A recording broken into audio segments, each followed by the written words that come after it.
I think we are ready to go here with our evolution review.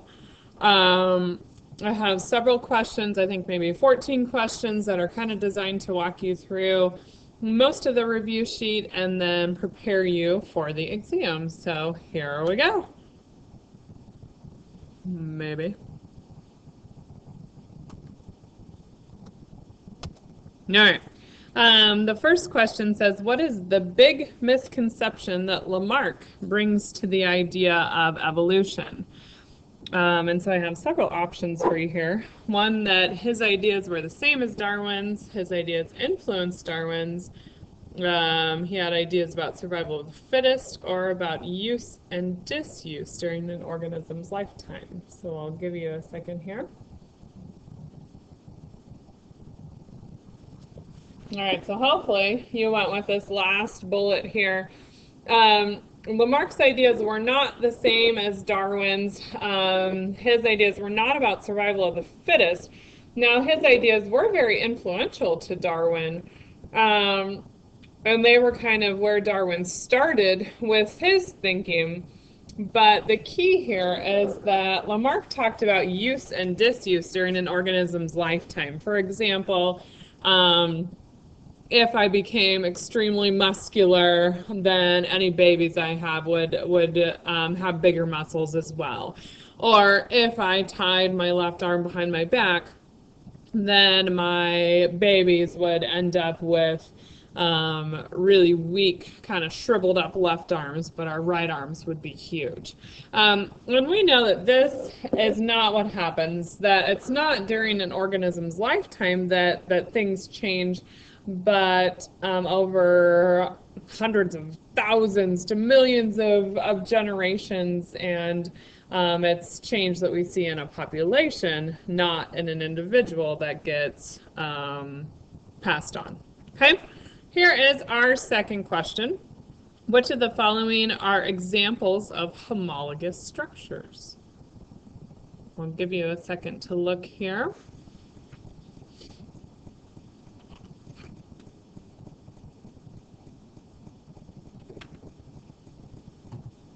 All right, hopefully you went with human arms and bat wings. You could have also thrown in, whale fins and human arms could be in there as well, actually. So let's choose two of them. That was my bad. That wasn't supposed to happen that way. You could also have like cat legs and paws. What else did we give as examples? And the key here is that homo means the same, right? So if we're talking about homologous structures, we are talking about structures that are similar in structure, but maybe serve very different purposes. And so when we look at human arms, bat wings, whale fins, and we can talk about cat legs and paws. They all have very different structures or very different purposes, but they are made up of the same basic bone structures. So you have like your humerus, your radius, ulna, your metacarpals, your phalanges, but they're all just kind of slightly modified to serve the purpose. And so human arms purpose is for pushing, pulling, lifting, grabbing, bat wings for flight, whale fins for swimming, cat legs for running, jumping. And so all of these are considered homologous structures. They are similar structures based on kind of relatedness. So all of these are mammals. They have similar structures. We can't say anything about bird wings and bat wings. Those are similar functions, similar purposes, but not by relationships, right? And so if you look at bird wings, bat wings, insects' wings, they are all very, very different structures with insects, venation and bat wing bones, and bird wing function. And so they're all similar in that they help that organism fly through the air, but all very different in terms of how they are made up. Same with whale fins, shark fins, similar purpose, but very different relationships. And so what you're looking at with homologous structures is proof of relatedness. Okay, here we go. Which of the following agents of evolution involves environmental influences? And so we have 5 kind of agents of evolution: mutation, natural selection, genetic drift, gene flow, and non-random mating. Which of these is environmental? Hopefully you went with natural selection. Natural selection is survival of the fittest, right? So those organisms best suited to their environment survive, they reproduce, they pass on their genes, and those who are not well suited to their environment don't. All right, so you get the genes that are, I guess, better suited for the environment, that have better adaptations are passed on, and the genes that are not kind of die out over time. Okay, mutation is random. Okay, it's not influenced by the environment or anything else. And mutations are actually fairly rare just because of all of our proofreading mechanisms that are in place here.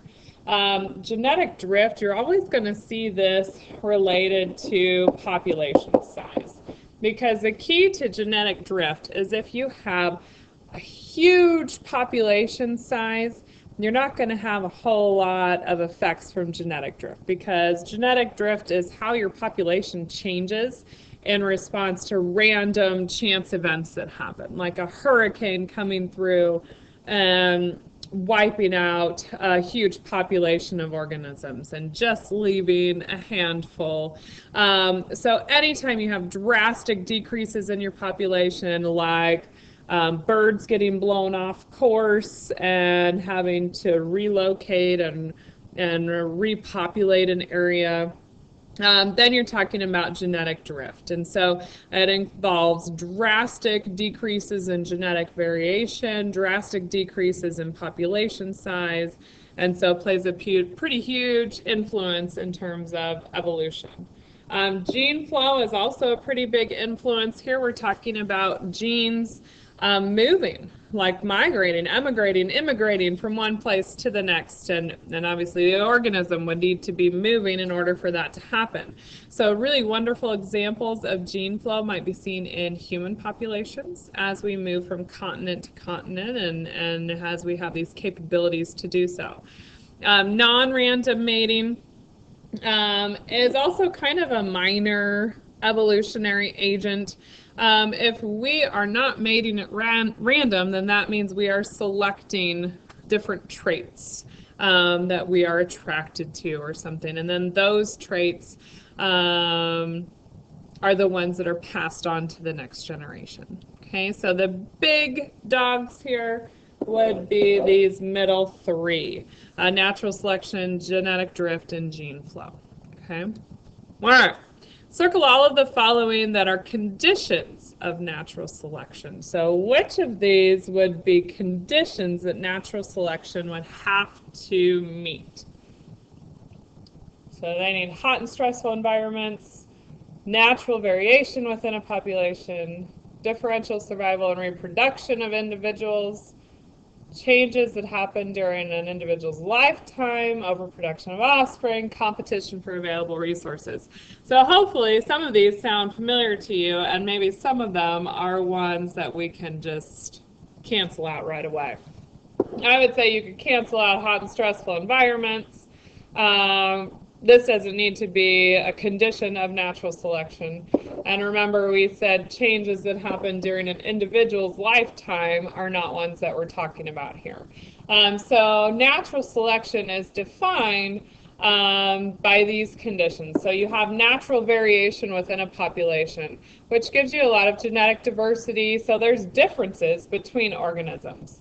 You have overproduction of offspring, which means that more are produced than can ever survive. And because of this, you have competition for resources, which leads us to our final idea here, that you have differential survival and reproduction of individuals within the population. So some that are better suited to the population reproduce, they pass on their genes. Those that don't might die out or might simply not be able to reproduce. Okay. All right. Which of the following is an example of natural selection? I'll give you a second. Hopefully you came up with this first one, pesticide resistance in insect populations. The rest of these are just things that happen within an individual's lifetime, and so they wouldn't be passed on.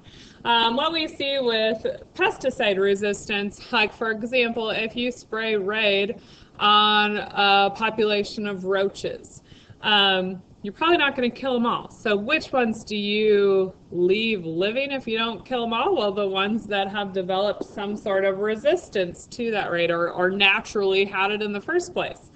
And if they naturally had it, then you leave the more resistant roaches to reproduce and pass those genes on. And so over, hundreds of generations, you get these roach populations that you can't kill, which would be like my worst nightmare. I hate roaches. But we have lots of examples of natural selection as we go through populations. You can look at HIV, virus resistance to drugs, to vaccines. You can look at, what else? The guppy population we talked about, where if there were lots of predators, then they had very drab, boring colors. If there were very few predators, then they had very bright, colorful patterns for mating. Okay, next one. Which of the following is a vestigial organ in humans?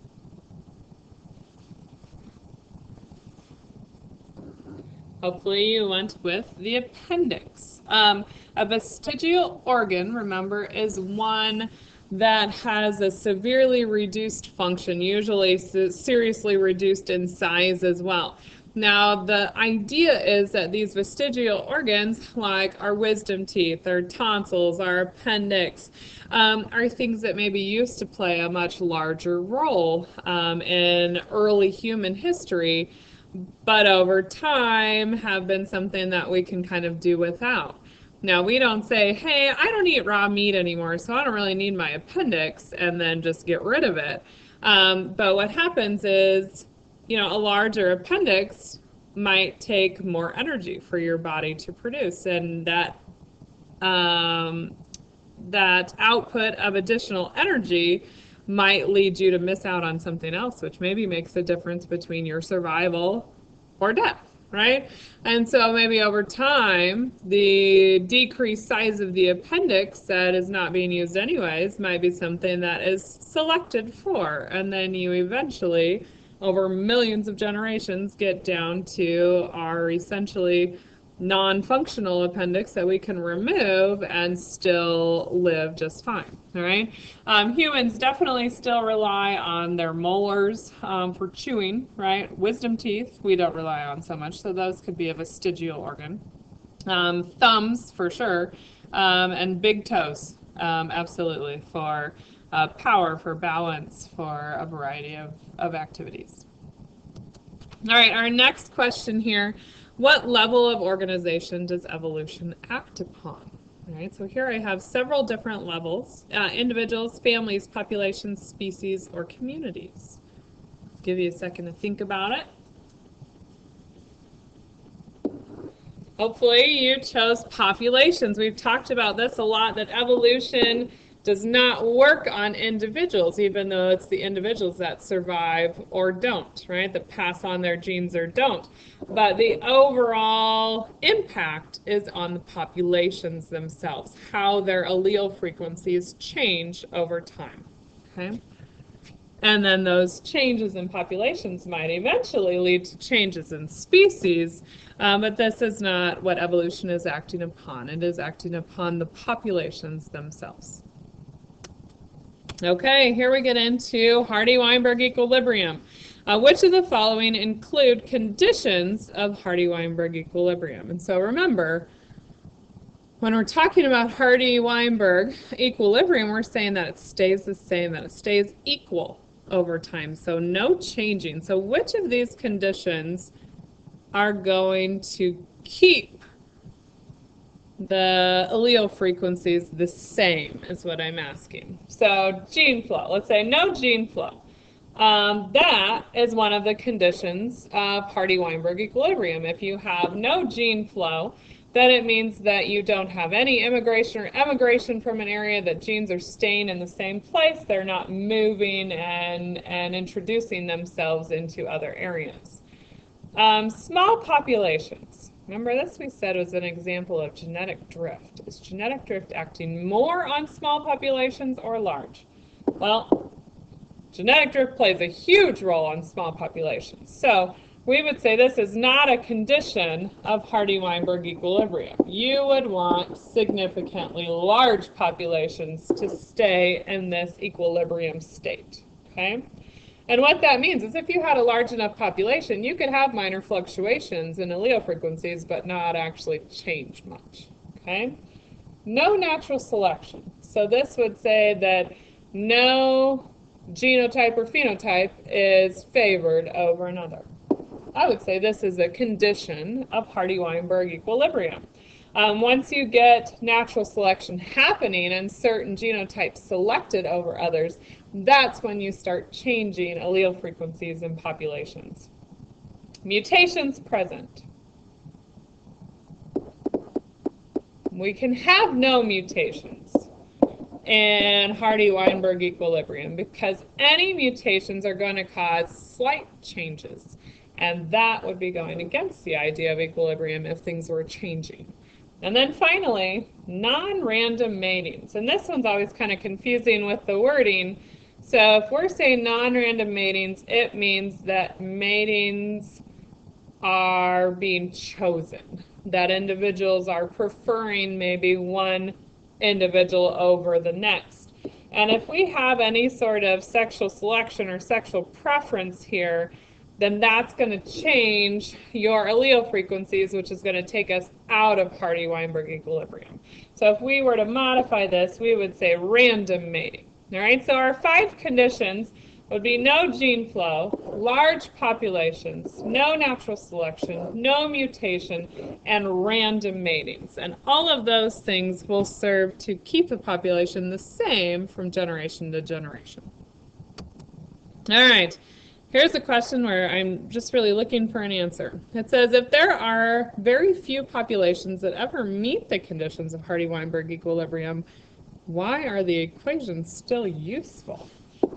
So we have for our equations, P plus Q equals 1, and P squared plus 2PQ plus Q squared equals 1. And remember, this top one is for the allele frequencies. And so that would be like if I was using B's, big B and little b, right? My dominant and my recessive alleles.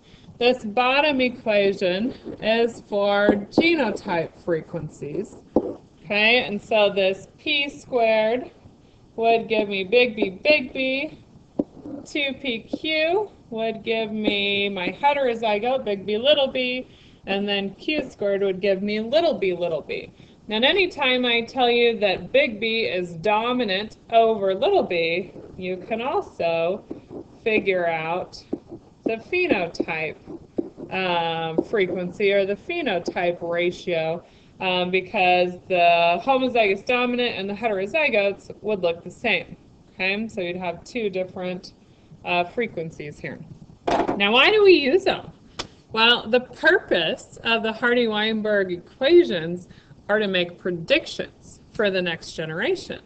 And so if I take the information I have and I plug it into this Hardy-Weinberg equilibrium and I predict what I'm going to have for my phenotypes in the next generation, then I can see if it happens, right? I can look at my recessive phenotype, I can look at my dominant phenotype, and I can see if that meets what I would expect if the population were in Hardy-Weinberg equilibrium. If it meets it, then my population is not changing, then none of those Hardy-Weinberg equilibrium conditions have been broken, they've all been met, and my population is not changing, it's not evolving over time. okay? If, however, my frequencies that I expect are different from what I actually observe, then I have changes happening. Then I have evolution happening, and then I can look and see, well, which condition was broken here that took me out of Hardy-Weinberg equilibrium. And sometimes you find that you have multiple conditions that have been broken and that are not being met. Okay, and so then you have evolution. So they're still useful because you can use them to predict whether or not a population is changing over time or evolving. All right, what is evolutionary fitness a measure of? I'll give you a second to look. We have organism survival, organism reproduction, survival and reproduction, or population growth in a species. Hopefully by this time you went with survival and reproduction, because it doesn't do any good if an organism survives but doesn't pass on its genes. This is what some of you might call worthless, or an evolutionary dead end. Evolutionary fitness is a little bit of a measure of organism reproduction, but the key term is that something has to be able to survive to reproduce. And so you have differences in that ability between organisms. All right. Which of the following are examples of sexual selection? All right, so we have, well, maybe we'll just go through this one by one. So we have male peacock feathers. Well, definitely an example, because the showier the feather display, the more the females want to mate with that male. All right, so definitely sexual selection. Male buck antler battles. Yeah, definitely sexual selection. So the bigger the antlers, the bigger and stronger the buck, and they have male-male competition to get to their mates. All right.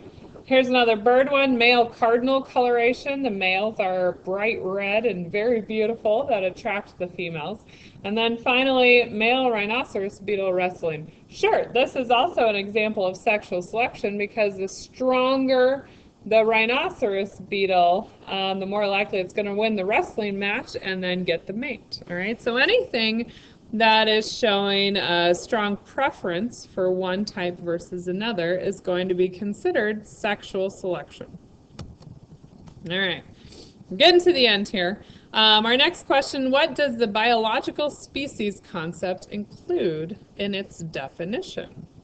So let's look here. I have asexual species reproduction, environmental niches that populations occupy, breeding between individuals that creates viable offspring, or evolutionary relationships.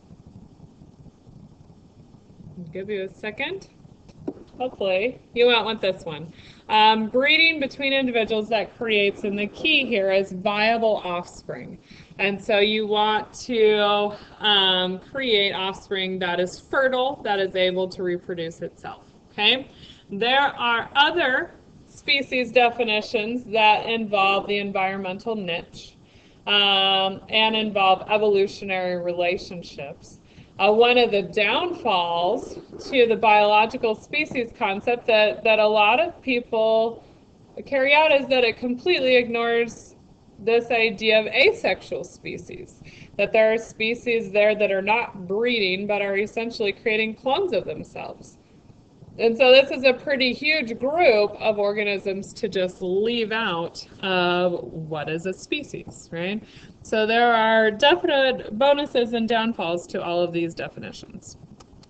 All right, here we go. Categorize the following as pre or post zygotic barriers. So remember, pre meaning before, post meaning after, and zygote meaning a fertilized egg. And so these are things that are happening either pre-zygotic, so before that egg is fertilized to keep it from getting fertilized, or post-zygotic is after a successful fertilization event, what happens? And so the whole point of pre and post-zygotic barriers is to keep the species separate, right? And so how are these serving to do that? All right, so let's go through these. So hybrid inviability means that a hybrid between two species is produced, but it doesn't always develop well, it doesn't always survive very well. So hopefully you would call this a post. All right? Post-zygotic barrier. Habitat isolation is where two things might not ever meet, like a lion and a tiger, for example. So we would say pre, because if they're not ever going to meet to reproduce, then this happens before the zygote is produced. Gametic isolation is where the sperm and the egg don't travel in hospitable environments, where they don't successfully meet. So even though reproduction is attempted, this is considered a prezygotic barrier because it doesn't ever lead to a zygote. Mechanical isolation, remember, is where the parts don't mess up, or don't match up, not mess up. The parts don't match up, and so this would be a prezygotic barrier. Temporal is timing-wise, so if something breeds in a different season. All right, so once again, prezygotic. Hybrid breakdown is where gradually over generations you have these hybrids that are produced that get kind of weaker and weaker and less robust. So this is going to be post-zygotic.